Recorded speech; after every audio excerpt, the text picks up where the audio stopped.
My sister got engaged to my ex-fiancé. The same ring, the same man, the same speech he gave me 18 months earlier, word for word. So at their engagement party, in front of both families, I set something down on the dessert table that changed the entire night. Welcome back to Reddit Survivor Reads. Tonight's story might be the most personal betrayal I've ever read on this channel, because it's not one betrayal, it's two, from the two people who were supposed to love her most.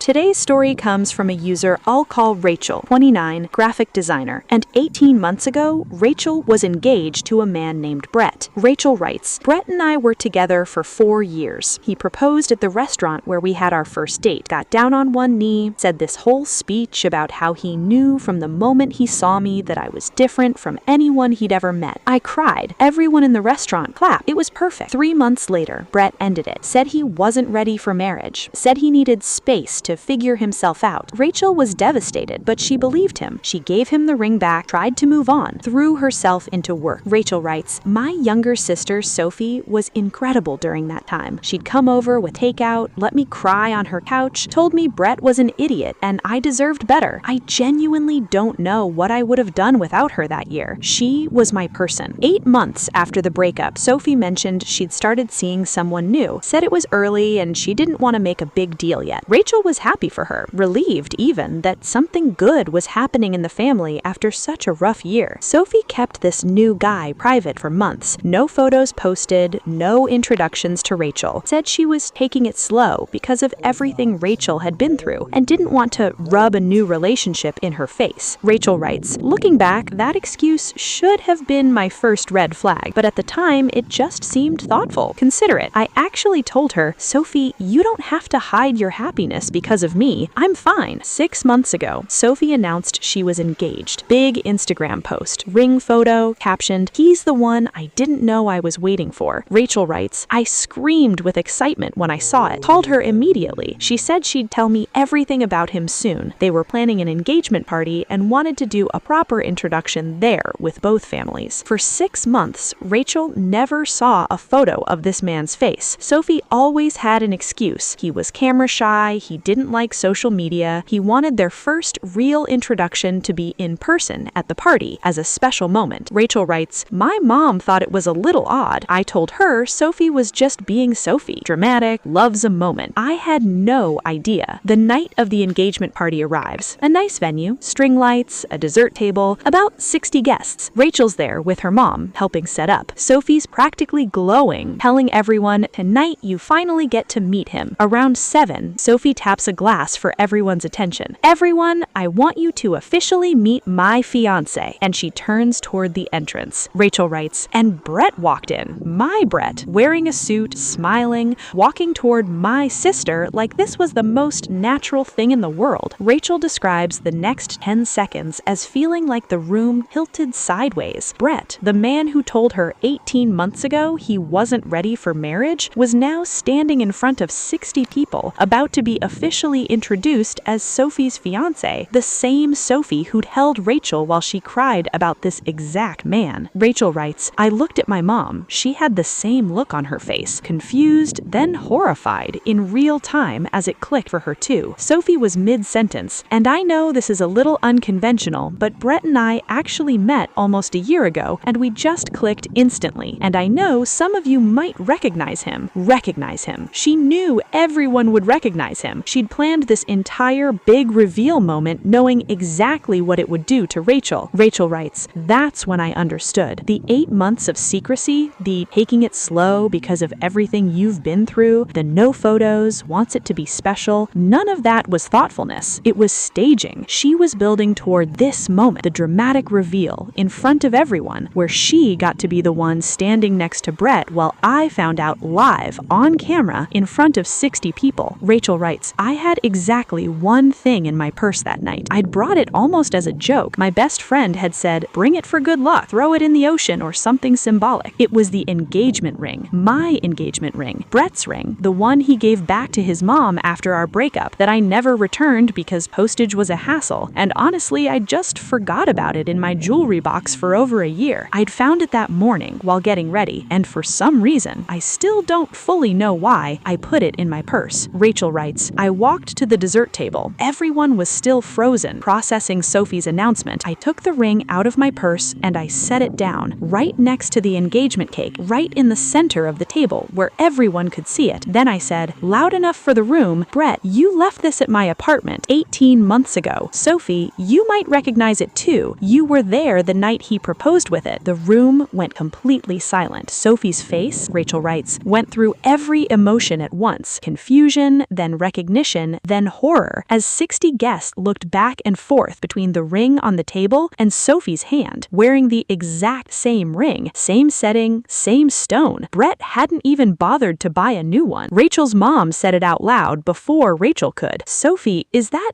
Rachel's ring? Brett tried to laugh it off. Okay, this is a little awkward, but Sophie cut him off, hissing, you said you bought a new ring. You said your mom had the old one. And Brett, Rachel writes, just kind of shrugged. I mean, it was already paid for. The party didn't recover. Guests started quietly leaving within 15 minutes. Sophie was crying, not from guilt, Rachel writes, but from humiliation at having the big reveal she'd clearly choreographed for months blow up in front of everyone. Rachel writes, Sophie cornered me in the parking lot afterward, said I ruined the most important night of her life and humiliated me on purpose. I told her I didn't plan anything. I had a ring in my purse and a question I needed answered in front of the people who deserved to know the truth. You're the one who spent 8 months planning an elaborate reveal designed to control exactly how and when Rachel learned the truth on Sophie's terms in Sophie's spotlight. I just removed the spotlight's filter. It's been 3 weeks. Sophie hasn't spoken to Rachel since. Their mom has, and apparently, Sophie and Brett are taking a break after the engagement party incident, though Rachel actually doesn't know what that means or particularly care. Rachel writes, I keep going back to the 8 months, the taking it slow, the no photos yet. Every excuse Sophie gave me had a real explanation behind it. She just made sure I never knew the real one until she wanted me to. And even then, she wanted me to find out the way she chose, in front of a room as a moment for her. I just made sure it was a moment for everyone instead. Here's my take, everyone. Rachel didn't expose anything that wasn't already true. She didn't plan a scene, didn't bring up old wounds out of bitterness. She set down a piece of jewelry and asked one factual question. The exposure only happened because Sophie had spent 8 months constructing an elaborate reveal designed to control exactly how and when Rachel learned the truth on Sophie's terms in Sophie's spotlight. I just removed the spotlight's filter. The real betrayal here isn't the ring on the table. It's 8 months of a sister sitting across from someone who was grieving a breakup, knowing exactly who caused that grief, and saying nothing while planning a party to announce it as a surprise. So tell me, everyone, was Rachel wrong to bring that ring out? Or did Sophie's 8 months of secrecy make this inevitable the moment she chose Brett as her big reveal? Let me know in the comments, and subscribe to Reddit Survivor Reads, because sometimes the truth doesn't need to be exposed. It just needs one ring on the dessert table.